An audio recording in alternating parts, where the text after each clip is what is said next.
Hey everybody, this is Mike Anderson with Collision Advice. I'm here with my great friend Danny with the DEG, and we're working with SCRS to bring you a series of quick tips that will help you to boost your business.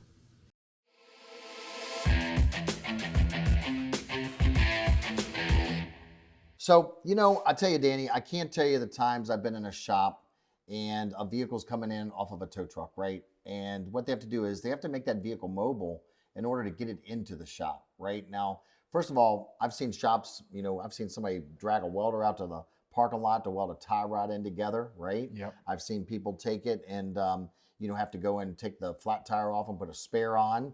And then I've seen it where like the suspension is demolished and they got to take something like one of these products right here and place it under the wheel so they can get it in. Yeah. And then sometimes, some people might have like a forklift where like a towing device where the wheel lift they put in there and tow it in. But most of the time what I see is 4 or 5 people pushing a car in. So what are your thoughts on regards to, making a vehicle mobile to get it into the shop? Thoughts on that? Absolutely.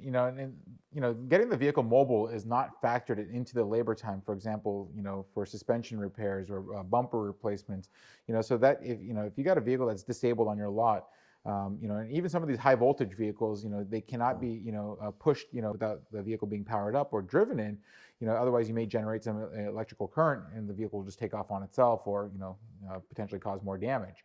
So getting the vehicle onto some type of device or getting it into the shop, into the workshop, is not included into the published labor times in all 3 estimating systems.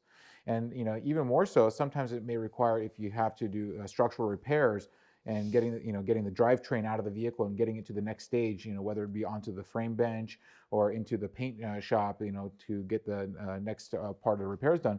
Again, getting it mobile into the and pushed into the next stall or to the next part of repair is not included into that published repair time. So again, using a device like this, you may want to consider the complexities, the type of vehicle, the damage involved, and how you're going to stage it on this type of equipment. Because when you're talking about heavy vehicles, and you want to think about the safety of your technician.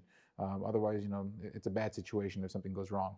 Yeah, absolutely. And so I can see absolutely why it's not included because there's so many variables, right? Mm-hmm. Again, is it a case where I just have to jack up the vehicle, take a flat off, put the spare on temporarily?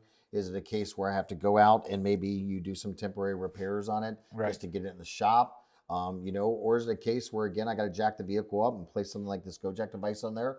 And then, think about it, like if it takes 4 people or 5 people to push a vehicle in and it took those 5 people 10 minutes, then that's 5 people times 10 minutes, right? So now we're up to 50 minutes, right? So again, I think there's a lot of variables here, but here's what we're just here to tell you, ladies and gentlemen. When a vehicle comes in that's not a drivable vehicle, it is absolutely a not included operation to do whatever you need to do to make that vehicle mobile and get it into your collision repair facility. So again, if you ever have to prove that to a third-party payer, you can always submit an inquiry to the degweb.org website, and Danny will follow up on that with all the estimating systems, and you can use that as evidence that it's a non-included operation. Any other thoughts, Danny? No, I mean, again, just keep in mind the safety of the technician, and every scenario is going to be a little different. Absolutely correct. So there you have it, ladies and gentlemen. Not included operation. Make vehicle mobile to transport it into the collision repair facility for repairs is a not included operation. Thanks for joining us today.